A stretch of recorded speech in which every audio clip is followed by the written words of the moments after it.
Hello, everyone. I was talking to myself. I wasn't even in the chat. Oh, shame on me. Anyway, welcome to Betterment Broadcast. I'm your host, Brother Raven, also known as Rap Raven, and a fantastic, super mega good show today. Fantastic. We've had to change some things slightly around because of passing of Sister Shakur. And also, this video I wanted to get, I think it just got banned and taken off, but we'll unpack that where it was a shame, really. But it should be good. So let's go through how we always go through. So we find that fantastic PDF. Don't forget to tell a friend we're live. That is important. If you're new, please stick around. You get a chance to jump in by clicking on the link, and we can have a fantastic discussion. What am I looking for? I'm looking for the PDF on. Right, where is it? Share screen. All right, where are we? Oh, I think I found it. Sometimes this stuff is a bit awkward. Share screen. There you go. Share screen. Right, there it is. There you go. It's fantastic. I'm going to go to Bing. So this is how we always start our show, as you know. And that is, this is the 263rd episode. So that's 263 attempts at creating a platform for Black people to come and communicate solutions. Isn't that great? Yes, it is. Fantastic. Very nice. Oh, yeah. All right. So don't forget to follow the Black Betterment Building Instagram. Also, what is reactive expectations or retroactive, expectations? That is, we want to remember the atrocities inflicted upon the ancestors and community in the past, present, and behave in a way that reflects this. Reconnect with Black people locally and globally and form networks and teach each other about different cultures, repair Black community and history of trauma that caused the self-hate challenges and health issues, and rebuild the Black community, Black economics, and Black nation. That's what it is. Don't forget that. That is retroactive expectations. Meaning, if you was in the past and you were brutalized like our ancestors, you would probably want that for your future family. That's what you would want. Yes. So that's what we're going to try to do here. Isn't that fantastic? Yes, it is. All right. Cool. Now, in order to help us do that, we recommend you practice a lifestyle called Black Betterment, and that is a lifestyle of Black people helping Black people on Black issues continuously. If you can do that, then you're going to see progress. That's right. Oh yeah. So where are we? So the links out there you can jump in, but when you do, please don't forget about the 4D values, which is discipline, dedication, dignity, and discernment. That's right. That's discipline, dedication, dignity, and discernment. If you could try to use that, it'd be very helpful. I was actually on the forum. My sister invited me on the forum today, and it was a very interesting forum. I tried to, I'll try and display those 4D values. But once again, the forum was interesting because it was like many other Black forums where it was very trauma-led. But we'll unpack that because that's important. That's also part of the topic today as well. But we shall unpack that later. Also, try to use derogatory language and use descriptive language because that's more helpful. Yes, it is. Yes, sir. All right, now you know. All right, so we've got 3 topics, mainly 2. Might shift around to 2 or 3, but we'll see how it goes. And that is, should you live or die for Black people? We'll start with that one. We discussed if putting yourself in a position to live or live for Black people is better than dying for Black people. And then 2 levels of Black self-destruction. We discussed how some progressional Black people become anti-Black through snobbery. And then remembering Assata Shakur. Unfortunately, I literally just found that out a few seconds ago. Sister passed. So I've got some videos. I don't know how good they are, but we'll try to remember that. And that's important. We might like, this show might be a short show depending on if people want to jump in or not. And what I might do is if it's a short show and I want to jump in and has a fantastic talk, then I'll just play maybe a documentary of her, of the sister, just to play out. We'll see. Well, but the first one, let's talk about big up. Yeah, of course. Let's put that as a thing. Black Power, big up our brother Qatar. He actually was the first to tell me. I didn't even know. So good power, all power to that brother there, being on point. So we'll start with the first one. I'll tell you more about where it came from. Should you live or die for Black people? We discussed if putting yourself in a position to live for Black people is better than dying for Black people. Well, I was on Instagram. I mean, I forget to do it sometimes, but I always try to make a database of constructive Black people. What Black people are doing, saying good things on social media. That's good, So eventually, you can maybe present them to other Black people. So there's like a network of, well-to-do, spoken, good, meaningful Black people, good stuff. And there was a young bro. I don't know how old he is, but he must be quite young. He must be within his 20s. I mean, youngest he's in his teens, but I'm sure he's in his 20s. Just give him that. And I've got his name because I didn't, I didn't write it down because I'm a bad person. But I think I might have put like one or two of his videos in the past. But he's always very strong with like saying certain things like, Black power this and marry Black woman and don't trust non-Black people. All this fantastic stuff, whatever it is. But I mean, as of recently, he started saying some stuff like, you know what, guys, I'm not going to die for Black people, he said something about he wants to move to India and find a Black woman or something like that. I don't know, something like this. And I was like, this is very new. And he was saying, I come on here, I want to, I talk about all this stuff. And then the people who hate me the most, this is the ringer, are Black people. And that's why understanding Black betterment ideology is important, because if you want to help Black people, here's a newsflash. Unfortunately, your biggest naysayers and push against us are going to be Black people. That's the byproduct of white supremacy, anti-Black racism. It trains Black people to not be progressional, to actually look at others and find flaw and try to dedicate yourself to this, unrooting any form of Black progression. And I think the brother was young and he said, and then he started making a whole lot of videos about this kind of things. And, I don't want to die for Black people. And before I even go to the next part of, I messaged him or messaged the forum web, and I was saying that, well, maybe a good way to start isn't talking about dying for Black people, but how about living for Black people? Because sometimes, this is also connected to that concept I was talking about where, some person runs in the room and he's like, you need to get a gun, you need to get a spaceship, you need to fly to the moon and fire a nuclear bomb on the earth and all this kind of stuff. And it's like, and then the aunties in it goes, no, I just want to make cucumber sandwiches, maybe with a bit of like jerk spice in there, and offer it to homeless Black people. And that's her contribution. You can't expect her to carry AK-47. It's not really her calling. Her calling is, jerk cucumber sandwiches. That's what she does. So, and sometimes when people come into the space, they have the revolutionary mindset. And that's beautiful. But sometimes, it really takes over and it's like, die, and all that good stuff. And then obviously, when they realize that there's either a pushback or some Black people are not constructive, it really like dampens their mood and spirit. And, and then it beats them down. Now, I wanted to show you some of his videos, but as I went to my my page, as you know, I do things last minute because I'm a bad guy. All the videos that I sent myself to download were gone. So I'm assuming he either shut his page down, he was shut down, or he removed it or blocked or whatever it's in. I'm hoping I'm wrong, but I think that's what happened because I'm a bad guy. I didn't write his name down, so I probably didn't find him. But hopefully he comes back with it. But yeah, that was the thing, and I putting two together, I think that's what it was. That kind of thing. And the funny thing is, I just came from a forum now. A sister gave me a link, and I went there.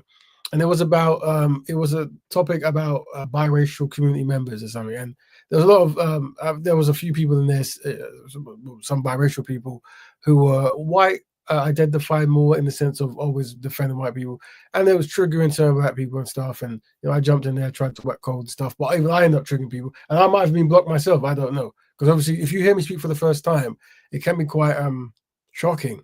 Yeah. So I don't know. But either that or the forum just got shut down. But not me, it's probably I've been blocked. But it was that again. It was, it's this very trauma-led kind of thing. And once again, being amongst Black people, we are, quote unquote, our own worst enemies, and trauma always prevails over tactics. But yeah, I think sometimes we're going too hard, and sometimes when you're going too hard, if you don't find the back end or like for like in mentalities, you end up quitting. And I rather did. So I wanted to actually play a few of his videos and play some others, but I didn't find any. So I'll just start by talking about it and I'll move on to something else. But to conclude, and others can jump in and say if they want to add to it, because it's your show, it's for the community. Should you live or die for Black people? I would say, especially if you're starting out and you have a public space, talk about living for Black people and talk about things you can do, constructive things. Also, something I was going to say as well, and this is kind of not, it's connected, but it's not connected. and this is more the point I was making when I was in this. I was only on this forum it was TikTok, I think. Very new algorithm to be TikTok. But I was noticing a pattern I see that I was in a forum and I found many black men who were dedicated to glum and gloom. What I mean is I was saying, well, brothers, rather than saying, who is black, who isn't black, and all this kind of stuff, why don't we have something like, you have these rule sets that become constructive, marry black women, start black economic family, black economic base, have sets, and if you don't qualify, then you can't represent people in certain institutions or industries, and then we can back things up like that. Let's actually have a pattern. And I don't think they've ever heard anyone say it before, because people are so used to just being negative and jumping back and swearing that they never had an answer. And I've actually think I might have upset certain people by actually trying to be solution based. And I think maybe I should one day present to the community how I be community based and how to talk in groups where it's like it kind of shuts things down, because most people expect black people to jump into a place and go negative, but what if, rather than going, you're right, I'm wrong, let's work together to find a solution. It usually floors everyone. So I'll try to pen that down, how you can do that. Very important technique there, as in go, you know what, I'm not here for myself, I'm here for the collective betterment of black people. So let's talk in a way that benefits people collectively. And if I have to be wrong for you to be right, so be it. Oh, yeah. There you go. So so to conclude on that, should we live or die for black people? I say we should live for black people. If you're gonna die for black people, keep that secret. You shouldn't be on the internet talking that kind of stuff. Should you? No, sir. Good, cool. So we can move on. If there's no questions about that, we can go on to, and feel free anyone to jump into talk. This is a free panel. It's what you want to do. We're gonna go to the topic that I have videos for, and this is we can stretch to talk about a bit, and then we can move on to remembering Assata Shakur. And that is the 2-level. And I wish I drew some diagrams, but very busy doing certain things today and yesterday, so I don't have time to do anything. I'm literally just making it to my seat now to press play on the show. There you go. But 2 levels of black self-destruction, and that is we discuss how some progressional black people become anti-black through snobbery. So what should I do? Let me see what videos I've got first. And it's not just snobbery, it's also some other behavioral patterns, but snobbery is a nice word, for branding. So let me find the fantastic video and stuff, and then we'll give you the black man perspective of it, of what it is. So let me see if I can find it. All right. Okay, not that one. That's a documentary. Said to you, I really do felt Charlie Kirk. Oh, there's another video I want to play. I'll play that afterwards, maybe. I don't know. I would be privileged as you want to know. So you didn't think it was black? All right, so let's try this one first. So you This is slightly connected. Let's have a go. I'm an individual. I am not a black man. I don't even know what that means. I am an individual. Race is a preposterous social construct. Do you feel like that when you get pulled over by the police? I do feel like that when I get pulled over by the police. Nice. You know why? Because when they talk to me, they're engaging with this vernacular. They're engaging with me in this particular way. And it's be very aware of the black man, or black woman, but more so black man. He should tell you, they're not black, they're not. I mean, I get it, ideologies and words and this good stuff, but essentially what usually happens is they want to disassociate from what they perceive as black culture or black people behavior patterns, right? And they make up a false dichotomy of like, well, when I behave nice and I speak a certain way, that I don't get the certain kind of harassment that others get. So if they do the same thing, this kind of thing, right? impossible to misconstrue what's going on here. So what is going on there? What is going on there? What is going on there? A different type of blackness than when no, it's not a somebody different that kind of actually blackness. might I'm not an have that individual. vernacular. I'm an individual. Right, but what is? Wait, I just hold on. Wait a minute. Okay. You just said a lot there. So apparently we do. He did say a lot, and that's the same. Other community groups understand collectivism, how it works. Unfortunately, because black men have been beaten down tremendously, it feels like a intelligent moment when you say I'm an individual and I'm not connected to the black community and I have no responsibility. This is like in this gentleman's mind, he has just said the super fantastic mega quote there, boom, boom, boom. Have time. Okay, so you said when you were pulled over by a police as an individual who happens to have skin that is black, let's say that. I mean, or brown, whatever, darker than white, okay? Yeah. That when they hear your vernacular, they realize what they're engaging with. And what is that? A sophisticated individual. And so when a black person who is pulled over that you might not deem as a sophisticated individual, how will they get engaged The with? issue would not be their race. It would be the degree of sophistication they have or don't have to navigate the situation. And when a white person is pulled over, again, sophistication is still the key issue. the statistics don't support that. I just don't. They don't. Go ahead, John. Look, There you go. So that's just again. So the gentleman there, he's convinced. And for me, it isn't even about sitting down and woe is me, black is woe. It's about knowing the statistics, knowing what happens, and having a codified way of doing it and trying to educate people.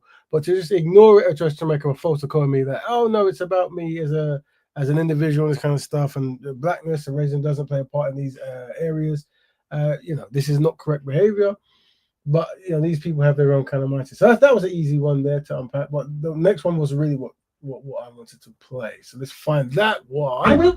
This one here, and this I got to remember to talk about a guy coming on the show because it's connected. So I think black people are not irredeemable, but there just needs to be brutal honesty. It's like, look, these black people are really struggling and they're turning into these maniacs. It seems like they don't do anything right. They're obnoxious, they're rude, they're inconsiderate, aggressive, cruel. So you're having like white supremacists, and quite a few of them now. They got platforms and they can talk quite openly, whatever.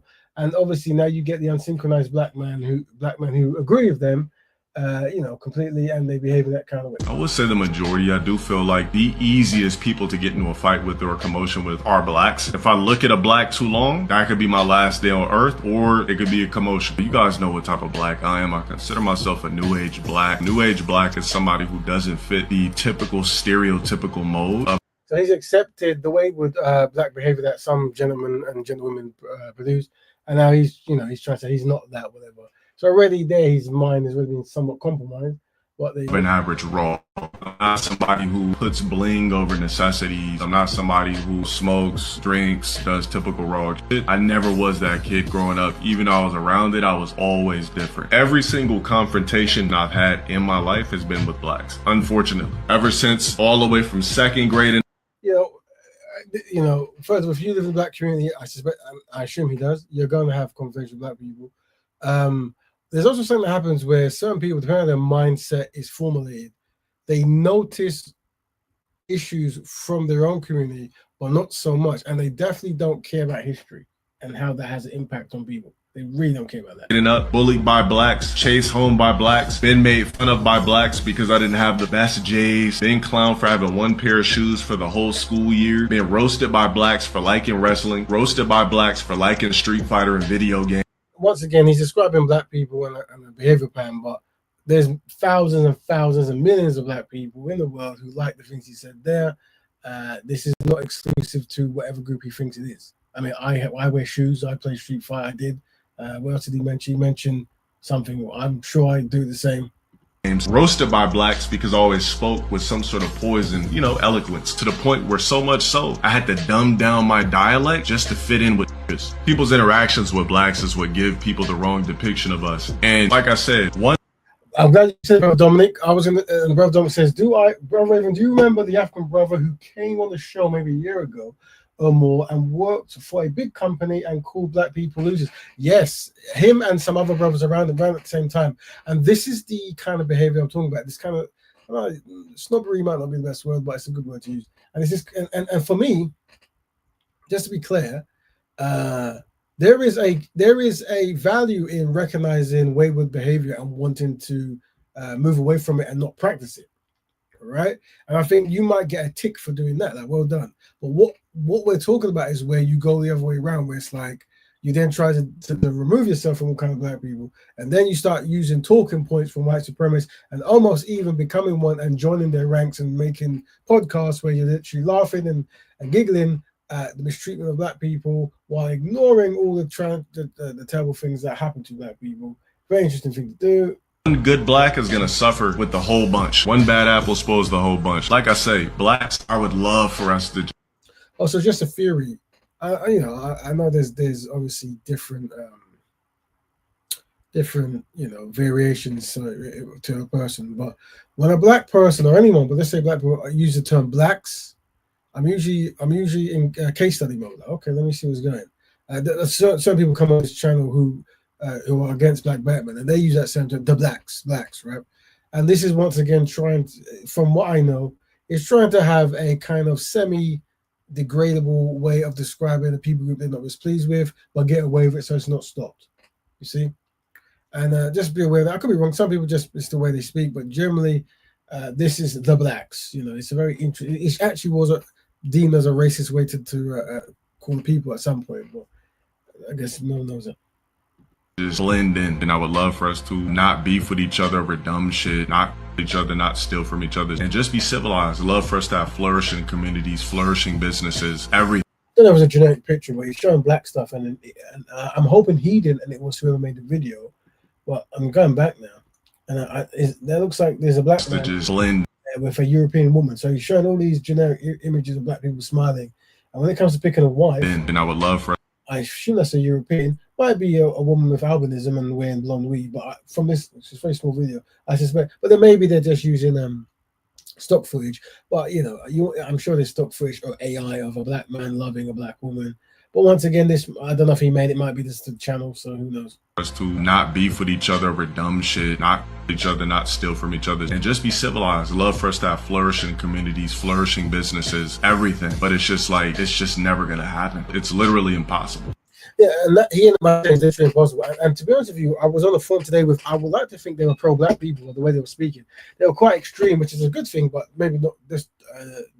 That's the position they were pointing. At least the guys I was speaking to, and I do get that sense of, even from them, of people who probably studied Marcus Garvey, Malcolm X, and all the rest of it.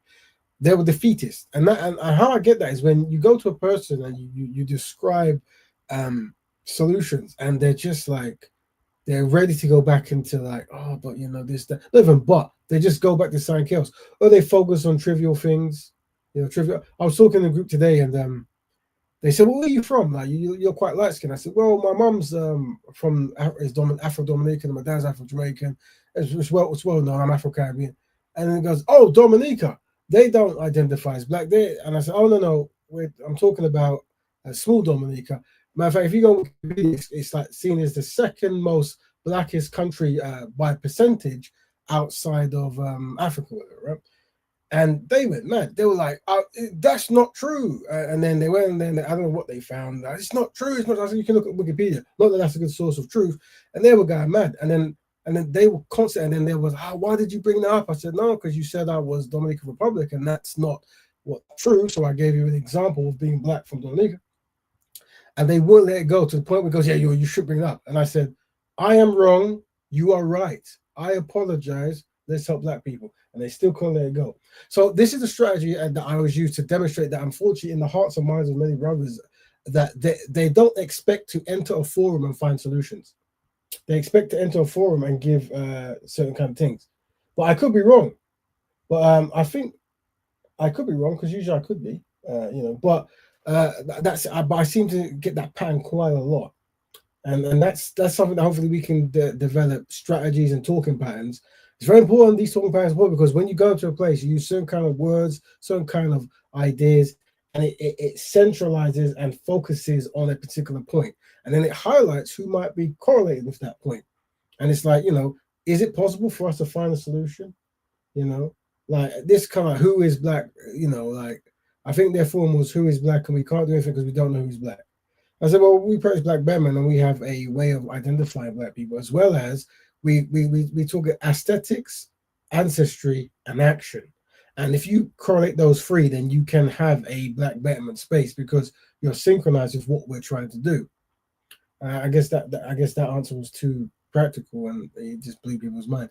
But what I would say is that's what it is. Now, this gentleman here who we're talking about on the actual TV, he might be somewhat defeated. So what he's actually done amazing work by not being destructive, by not harming people, by trying to learn and trying to progress. But because how he perceives black people, which is another form of self-hate, he's trying to delineate. And I suspect, I hope not, he is probably more synchronized with Europeans. And I suspect if he's like many other brothers, he won't necessarily be able to identify the mistreatment that they might do to him, because he's so enamored. Could be wrong, and if the brothers out there, jump online. If you find them, blah, blah, blah, blah, blah. So look at some other stuff, some other videos that we can look at this topic. And what is the topic I hear you say? The 2 levels of of black self-destruction. So we have and I should have written things down, like maybe have like a diagram. So the first one would have been something like I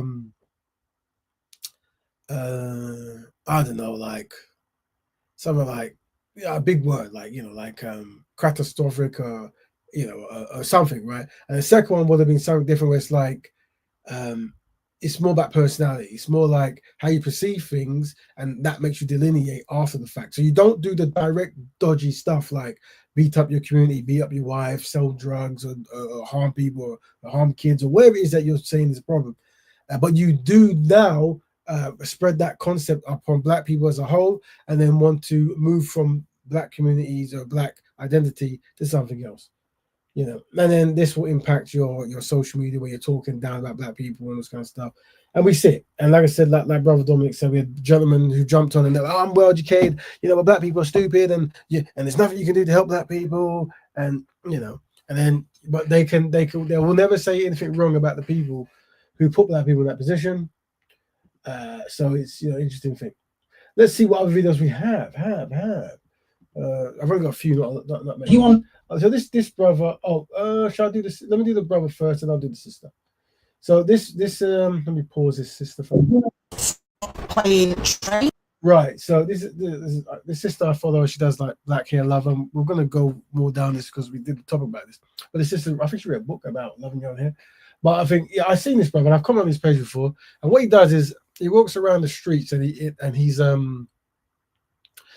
tries to ask questions about black women's hair, and tries to say, well, you should have natural hair, not whatever styling you have, whatever, right?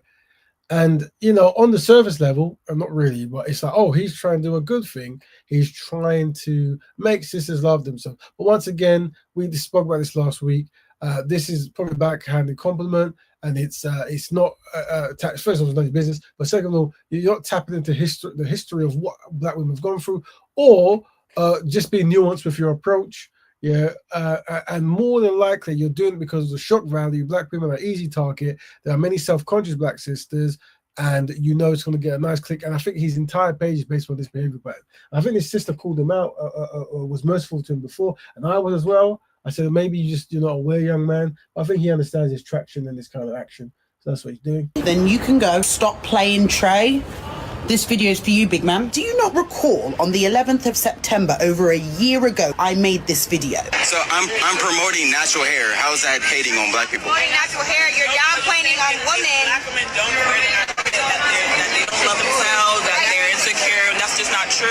That is true. It's not. No, that's not true. It comes from a place of insecurity. When I see these videos, if I don't see that same love, compassion, and understanding going into such a difficult topic, and the intent to help, educate, and liberate us as black women, and all it seems to be is just for clickbait and high engagement on social media, then I can't get behind it. This was Trey's response to my video. What was this word? I liked your logic and POV, point of view. Seemingly respectful, seemed to understand where I was coming from, but actually apparently not, because it's been over a year, Trey. I go on the internet today and I see this nonsense once again. Are you sure about that? Do you want to be a woman? No. You have earrings in your ears, in both ears. But that's not for women. Oh, so is straight hair just for white women? It's not for black women. Just like jewelry's not just for women, straight hair is not just for white women. But straight hair is indicative. I didn't say it was for white women. It's the same logic. No, I understand. But hold on, let me respond. I'm saying straight hair is for other races. Black women do go straight hair. That is true. But when black women do it, they're not trying to be like another black woman that they saw. They're trying to be like Becky on their TV screen. What in the self-hate is going on? What black women upset you that much that you need to go out of your way to take time out in your personal hours to wander the streets of the US of A, triggering as many black women as physically possible? Who hurt you? You know you came from us, right? You know you're black, Trey, and that we have all been oppressed for many years. Do you read, Trey? Because it would just take one book, and don't worry, Trey, I've got a recommendation pending for you to understand why it is that some black women might feel a certain way about their hair that is negative, why it's also completely unacceptable and egregious conduct, especially with you being a black man, for you to be out in the street triggering insecurities, traumas, and challenges that we face privately for the sake of clicks and views, and why you, my friend, are embarrassing all of us and letting the side down big time with this disgusting content. content, you should be ashamed. Your intent is wrong. You are clearly trying to draw black women out for the sake of getting your profile to as many new phones as physically possible, and you could care less about whether or not they are decolonizing their minds and they are fine. This is true. So this is what I'm saying about the motivation behind a person's action. This also works within, like, I remember there was an Asian lady, a European person, this form I was in, and they're taking up space and arguing and all this kind of stuff, where it's like, there's things they might say might feel like it's on some kind of, camaraderie or kumbaya or same, but ultimately, the actions and the motivations usually are different when you see how it actually plays out. Finding ways to love themselves, just in case you thought your gaslighting was working. No, big man, I'm so sorry. We all are aware of what you're doing, and we are all so embarrassed by it. I'm sure you're going to carry on as you are, and next year I'm going to see this dead content same way on my feed. So what I'll do is direct you to the link in my bio so you can pre-order a copy of my book, How to Love Your Afro, so maybe you can decolonize your mind, and in the meantime, hopefully people will stop engaging with your content and unfollow. There you go, sister. Yeah, so for those who are joining, we're talking about 2 layers of self-destruction. We discuss how some progressional black people become anti-black through snobbery. And so we're looking at many different angles. There's one more. Let me see. Hold on. Let me find it. Do you want to say anything with black? No. This is a sister, a biracial sister, and she's talking about pretty privilege. But once again, how you frame things. Yeah, very important. This works on many different sides of the board, but when you're talking about certain things, how you describe it, how you address it, can itself be triggering. So let's have a listen and see if we can. Yes, I said the shit. It's real. She's talking about, she's admitting she has pretty privilege. This is what this is about. And let's see the way she goes about doing it. See if she could do it a bit differently. Seeing people gravitate towards me, and then all of a sudden, like, compliment me on my eyes, my skin color, my hair, whatever, right? So it's real. People do actually, I guess, treat me differently because of it. Now, because of it, the different treatment is not always good, okay? Sometimes the treatment is negative and it's bad. So because of the color of my skin, because of the color of my eyes, because of my hair texture, I get hated on. So I'm gonna need you people who hate on people who are pretty to at least. Okay, so there's a first mistake where you've made having a certain color and a certain texture hair pretty, right? That you've got, in this discussion and content, everyone's pretty, everyone's beautiful, blah blah blah. But when you're talking about this particular topic, you want to be very careful how you talk about it. And also, you also remembering that I suspect you're talking about people who are reacting to a privilege that's been given to you. And that's also a very important distinction to make. Take into consideration that we getting it out here. Like, we already getting it. We don't need it from you as well. Like, for real, like, give us a break. I mean, be mad at moms and dad. Huh? We didn't do it. We didn't ask to be put here to look like this, okay? I know that is true, and that's why I was trying to explain to this gentleman in the forum today about having a code where, people are born into a community, and once they're in the community, you say, here's the living conditions, here's what we're trying to do, here's the code of conduct and who we should economically be with and ethically and health and all that kind of stuff. And then after those actions, you can then have your hierarchy of people groups of where you place them in society, rather than just say, okay, you're not in, you are in, whatever. You can say once a member is a member, they can all activate. But then knowing the dynamics of the community is important, knowing the colorism and also how we word things to not further trigger. Whatever we was mixed up with, it's here, and we didn't have anything to do with it. So I was in a public spot a few weeks ago, and there was a gentleman who was talking to me more than he was talking to the other ladies in the room. And ever since then, those ladies have been treating me like shit. And it wasn't my fault. He was just talking to me. I mean, probably because I was confident enough to speak back to him. I don't know. But they was hating. And they've been treating me like shit ever since. So y'all, be kind. Be kind to us pretty girls. We out here scraggling. Right. So, yeah. Once again, my only thing is if you're talking about people as in light skin and light eyes and light hair or whatever it might be, and then you make that synonymous with pretty. Obviously, you never want someone to not describe themselves as pretty, but when you do that, be very careful, especially when you're saying, don't mistreat me. I just understand me. That's just me saying that. So this is connected to, it's slightly connected, but it's just something, because some people actually do it more deliberately, or that's how they actually think in there. And they are somewhat snobbery in the way they do it. So I guess it's connected, if you feel me. All right. And I think that might be, something I didn't have the videos before. Of what we've got now. If there's any questions, anyone who's new wants to jump in to have a talk, feel free to jump in. If not, I've got to get a lot of things done. But obviously, this is for the black people, so I'll stay up.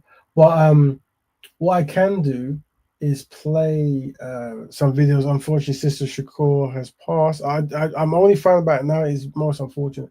So maybe like doing a show on her life will be important. But I just downloaded some stuff now. There's 2 videos I've got now. One of them probably I can't play because it looks like it's professional. I don't know how the flag system works. So, I've been flagged so many times. But I've got one other one that doesn't look, that looks like it was a VHS onto a VHS and whatever. It's not whatever. See if I can find it. But if anyone wants to talk or jump in, let me know about any topic. It's your time. This is why I find this video. It's a lot. What's this one? Should I risk it and play the? Where is it? Did I not even put? Oh, I probably don't even have it. The long one. All right. What are you going to do with that? So we'll play a bit of this, and if anyone wants to jump in, feel free. That it's in the group. We're remembering. Let me say remembering, so people can see it. That sounds good.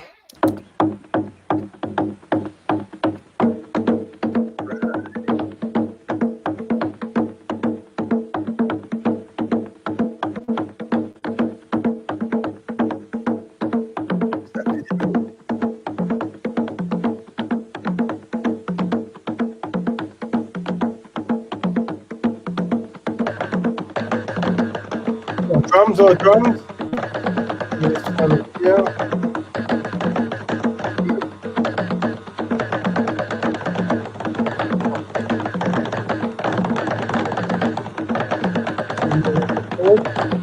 Joanne Chesimard. There you go. Might be a bit quiet. Authorities has been living for the past several years. Assata Shakur, also known as Joanne Chesimard, convicted and sentenced in the 1973 slaying of a New Jersey state trooper. 2 years into that prison sentence, he broke out of prison, eluded a massive police dragnet, and somehow got here to Cuba, where she's been granted political asylum. But even before that terrible shooting incident, Assata was being watched by police because of her deep involvement in the radical fringe of the civil rights era of the 1960s. She was a member of the Black Panther Party and the Black Liberation Army. Yet, her beginnings were far from radical. Attended a mostly white public school in Flushing, Queens, attended a Catholic high school, went out and got a job, and then enrolled in a community college to enhance her earning power. Now, up to this point, most anyone would say, so far, so good. But then she became radicalized. That was the way they use. I don't know the way they're using these terms. It looks like they're not really, Okay. After 2 tumultuous decades, ends up. Yeah, the volume is kind of low. So what I'm going to do is I think I'm downloading another one as we Here speak. in Cuba, with U.S. authorities itching to. Oh, here it is. It's already done. How did this That's woman move to this from such I hope I don't get striked on this one. If I do, you're to blame because you wanted it louder. Let's see. I've got one other one there. I just downloaded it. So let's get this one. And hopefully they've mastered the audio. But it's got a logo on it. So maybe if I talk and clap. News, I'm Cynthia Thompson. We know the names and faces of many Black revolutionaries like Fred Hampton and Malcolm X, but how much of their stories do we really know? We learn about the nation's most notable Black leaders in school and in the media, but even the things you can learn can be misconstrued depending on the source. A perfect example of this is many false details about Martin Luther King Jr. portrayed in the media by way of the FBI. Another radical leader who shares the experience of having their narrative be told by the government is activist and author Assata Shakur. Some may know her as a member of the Black Liberation Army. Some may recognize the name as the late rapper Tupac Shakur's godmother. But if you were to look up Assata Shakur on the internet, you might find that she's a bank robber, a kidnapper, and a murderer. According to Shakur, through interviews in her autobiography Assata, that is not at all her story. It is true that she has been a political activist since the 1960s, has worked alongside many famous revolutionaries like Huey P. Newton and Angela Davis. The meaning of her chosen name, Assata Alukbala, reflects her life and legacy. She who struggles for the people. Her life has been dedicated to the collective struggle for Black liberation. So how did Assata go from activist to FBI's most wanted?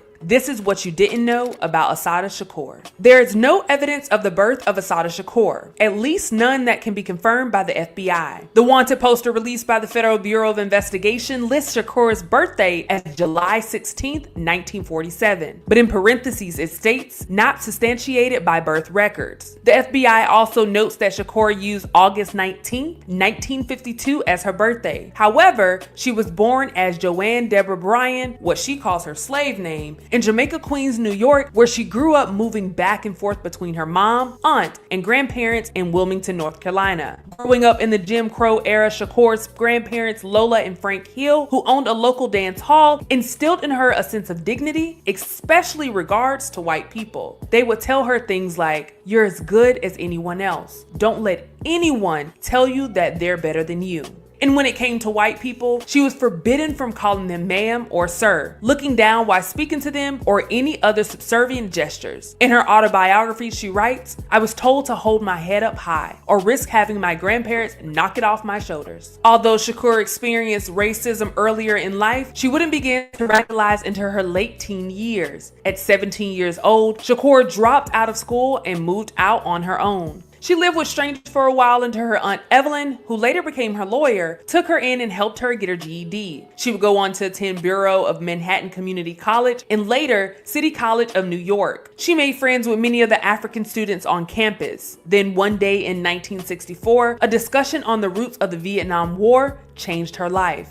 I never forgot that day. We're taught at such an early age to be against communists, yet most of us don't have the faintest idea what communism is. Only a fool lets somebody else tell him who his enemy is. She became active in different organizations like the Garveyites in the Republic of New Africa. And in the late 1960s, Assata would join one of the most prominent political organizations, the Black Panther Party. Though brief, her time with the Black Panthers would mark a life-changing turn of events in her political career. She had always revered the message of the Black Panther Party, especially because they made it really clear who the enemy was. Not the white people, but the capitalistic, imperialistic oppressors. Shakur has said that the party not being open to criticism led to her exit from the organization. In her autobiography, she writes, "Constructive criticism and self-criticism are extremely important for any revolutionary organization. Without them, people..." Very good point there. I think, I mean, I don't know what the issues were, but I think setting up the organization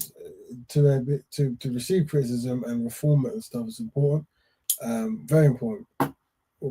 Tend to drown in their own mistakes, not learning from them. Government infiltration, namely COINTELPRO, among other factors, led to the demise of the Black Panther Party, but not before its most prominent members had turned against each other, been killed, falsely imprisoned, or demonetized in the media. These events gave way to the Black Liberation Army, a group that the FBI named Shakur the heart of. BLA members operated under the belief that only through covert means, including but not limited to violent acts, could the movement be continued. This underground Black Party spinoff built its tactics around revolutionary violence with the goal to take up arms for the liberation of Black people in the United States. Acting as her own co-counsel in a 1976 trial for murder, Assata claimed in her opening statement, "The Black Liberation Army is not an organization. It goes beyond that. It is a concept, a people's movement, an idea. The idea of a Black Liberation Army emerged from conditions in Black communities, conditions of poverty, indecent housing, massive unemployment, poor medical care, and inferior education," she continued. "The concept of the BLA arose because of its political, social, and economic oppression of Black people in this country. And where there is oppression, there will be resistance." From 1971 to 1973, Shakur was alleged to have committed a series of heinous crimes: 2 bank robberies in New York, the kidnapping kidnap of a drug dealer, armed robbery, and the attempted murder of a policeman in an ambush. In 1972, the FBI issued a warrant for her arrest in connection with these crimes allegedly committed by the BLA. It was clear that the Black Liberation Army was a target for the FBI, local police agencies, and they were being pinned with every violent crime in the area. Assata would later either be acquitted for every charge or the case was dismissed. Then came the events of May 2nd, 1973, the fatal Jersey Turnpike shootout. There are different accounts of what happened that night, but what we do know is that Assata and her political associates, Zaid Malik Shakur and Sindada Okoli, were stopped by State Trooper James Harper, backed up by Trooper Wiener Forster for driving with a broken taillight. Shots were fired and Zaid Shakur and Wiener Forster were killed. After fleeing the scene, Assata, wounded with 2 gunshots to the arm and the back, surrendered to the police and Okoli was captured after a 36-hour manhunt. Only the survivors know what really happened that night, and Assata refuses to share details even to this day. But in 1977, upon being found guilty, Assata maintains that the jury convicted a woman with her hands up. The trial was considered by many to be a miscarriage of justice, beginning with the jury selection. Transcripts show that at least 2 of the juries expressed prejudice before the start of the trial. 5 out of the 15 jurors selected, all white, were close friends or relatives to New Jersey state troopers. A major key in Assata's defense was medical testimony proving that during the confrontation, she was shot with her hands up, sustaining paralyzing wounds that would make her unable to fire a weapon in the manner that Trooper Harper had testified. Harper's testimony conflicted throughout the trial, and he testified to lying in his official report on the incident as well as in his grand jury testimony. And though there were no forensic evidence proving that Assata ever touched a gun that night, the jury found her guilty on all 8 counts. She was sentenced to life plus 30 years. Shakur spent years in jail before her conviction under conditions that most would consider to be deplorable. In her autobiography, she tells of being embarrassed and even tortured by police in the hospital after the incident. She was chained to her hospital bed and interrogated while gravely injured. She was even held in an all-male prison in solitary confinement for over 20 months and under 24-hour surveillance. She was beaten and given less than adequate medical care, even when she became pregnant with her only daughter, Kakuya. When the prison first found out she was pregnant, a doctor not only lied about her diagnosis multiple times, but he also refused to provide Shakur with any support besides an abortion. So in 1979, Assata Shakur had decided that it was time to go. On November 2nd, she escaped from the Clinton Correctional Facility for Women. It is said that a group of members of the Black Liberation Army helped Shakur escape by posing as visitors to the prison. Holding 2 correctional officers hostage at gunpoint, they stole a prison van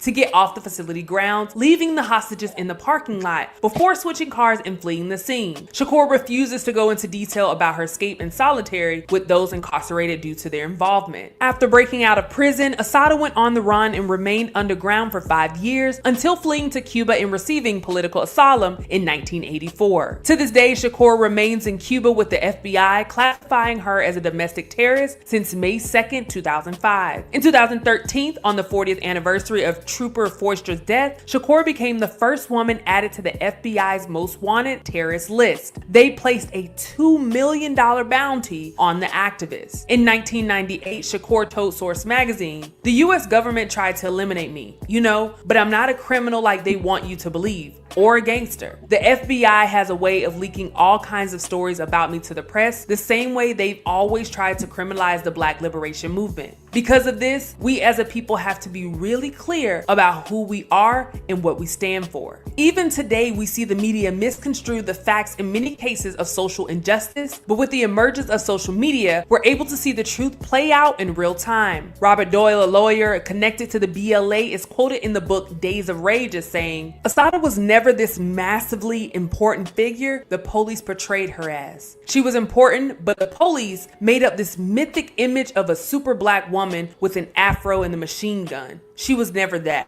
When asked if she would ever return to the United States, Assata told Essence magazine in 1997, "I don't know. I think it will be hard. It's funny. People ask me if I miss the States. I miss African Americans.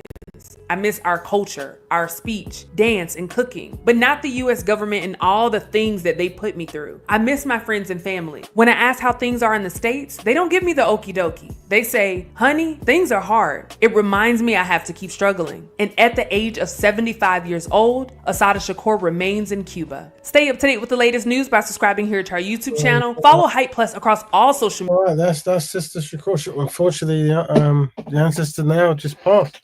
So I've been told. Yeah, what are your fond memories of her work? And unfortunately, you've seen like it is. They really got busy back then, didn't they? And they managed to break her out and stuff. Well done for that. And yeah, she couldn't get a fair trial. And yeah, and I think this is what we're talking about. Like, trying to do constructive things for your community. You're constantly going to be demonized and beat down, and life made harder. And I guess that's why we're talking about one of the first topics about should you live or die for your community. This is like your starting, message when you're out publicly. And we want you to live. We don't need to die for Black people. But sometimes, you might have to. But make sure, make sure you're not putting yourself in unnecessary danger. And we can try to study what the Panthers did back then, and see what really worked and what didn't. But ultimately, any kind of Black idea you want to come together, you might face big resistance. And what we were talking about here before was unfortunate as well, where what might not be appealing for political prisoners and stuff is that we don't really have a way to look after your family or your finance or yourself, or props to them for breaking her out. That was amazing. But these are the challenges, and this is what happens when you haven't recovered from being conquered by other groups, you see. But what you can do is remember the sister and try to set up a scenario where we can pay for and look out for heroes and ancestors and stuff. But you can never forget their name, never forget what they've done. You definitely don't want to use the narrative that the government paints to paint our own kind of heroes. So we big up the sister, and of course we give her her props. And obviously we only just found out her passing, so we just run the show now. But maybe we can do a Remembrance Day and do an actual show dedicated to the sister and a few other brothers and sisters who passed away who we haven't probably really tackled their story and what they've done. But yeah, that was really amazing. It was a shame, but she's our sister now. She's remembered, and we thank her for important work. She is important. So anyway, family, today's topics that we were talking about, and we're gonna probably end there because I've got a lot of things to do soonish. How do I get rid of that? Remove. So we tackle 3 topics today. Should you live or die for Black people? We discuss if putting yourself in a position to live for Black people is better than dying for Black people. That's obviously, that's subjective, but ultimately, especially when it comes to social media and stuff and mental health, recommend that you maybe start from living for Black people and to help, and rather than dying for Black people. This comes from a gentleman who I was following his page, and it was very radical, not radical, but very stuck in and ready to die for the cause and scream and shout and that good stuff. But then he realized that a lot of people who were naysaying were Black people, and that kind of seemed to deflate him. And I think he's come off YouTube now or Instagram. So it's just like, helping the youth out. It's like, it's good to be radical and passionate, but sometimes you can get yourself in a position of too much eyes on you, too much energy, and it's probably best to go a bit more slow and, come from a standpoint of easy stuff, Black economics, Black family, Black health. And then, you can do that other stuff at different points. But that's just me talking. What do I know? And then obviously the 2 levels of Black self-destruction. We discussed how some progressional Black people become anti-Black through snobbery. We looked at some videos of Black people who, they grew up in certain areas. They weren't best pleased with Black people's that they saw behavior, like, just kind of like slackness and this kind of thing. And then they went the other way and started wanting to delineate from Black people as a whole, and then more so siding with anti-Black racists for the most part, whether they knew it or not, in their ideology towards those Black people. They have a conquer mentality. So they've done enough not to be destructive, which is amazing. But then they end up being kind of like typical, just mocking Black people, and that's not cool. So, and I wish I'd draw a diagram to make that make more sense, but I never had time. But if I did, it'd be something like, 2 squares, and 1 square is the error. Just doing. I mean, it's funny. It's kind of similar, but different. I remember a framework that Dr. Neely was talking about before he passed, and because he had a lot of, he really is a good man to study. and there's a lot he's done, and we thank him for it. But there's so much stuff you probably never hear because he was on the radio a lot. He's on personal radio station talking about cold and stuff. But he said something about monsters and monstrous people. So he says, like, in the black community, you can see that we have monsters where it's black people, harm black people, sell drugs to black people, mistreat black people, rob from black people, and these are the monsters of black people. And then we have the monstrous, I think he said, where we're in a system and we're not doing those things, but we're living in a way where we're co-signing it, or we're supporting the system without trying to dismantle it. So we're going along with a monster behavior. So we're monstrous people, something like that. Now I put misquote very badly because shame on me. But I mean, it's something like this. But we need to study him more. Like we should like Dr. Clyde, Khalid Abdul Muhammad, Farrakhan Khan, Marcus Garvey, Toussaint Overture, you name it. We've got so many people. We should, and of course Francis Kresswelski, of course, we have a question. Quotes from them. Every maybe we should have, maybe in the intro I should make a new intro which just clips and quotes. So maybe I should do it. If I get time, which I probably don't, shame on me. What are you gonna do? But yeah, that might be an idea. But and then the final one obviously is remembering Assata Shakur, the auntie sister who passed recently. I was found aware. And I'm just finding out now. So we did a quick thing, but we should do more for her. So anyway, that's the Black Batman show. If there's anyone who wants to jump on, let me know. If anyone disagree or agree, you can jump on. If you want to talk about anything else, once again, how the show normally works for those who are new or who are listening who are new. We take a topic that I might waffle on about an hour. People are welcome to jump in on that point, or even they can actually present something they want to do. And then after an hour, we open up the forums and people can jump in and have a fantastic talk and a back and forth.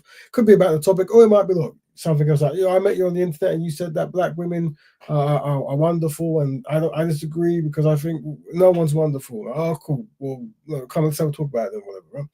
Oh, well, you said that black economics is a good idea and I think it's wrong. Okay, well, come on, let's see. Because I do jump on a lot of forums. I was on one today. I think I was banned from it. I'm not too sure. But it was a fantastic place. But yeah, if anyone wants to jump on, feel free. You can. But if not, I'm gonna actually get ready because I've got chores to do tomorrow. But you guys are fantastic. Any topics you want me to tackle in the future, let us know. But until then, because no one's jumping on, Black Birdman to all, and to all to Black Birdman. And know this: if you are practicing Black Birdman, know that you're important. And if you're not, know that you're loved. Oh yeah. So until next week, everyone. Black Birdman to all, and to all Black Birdmen. Black Birdman, Black Birdman, Black Birdman. Echo, echo, echo.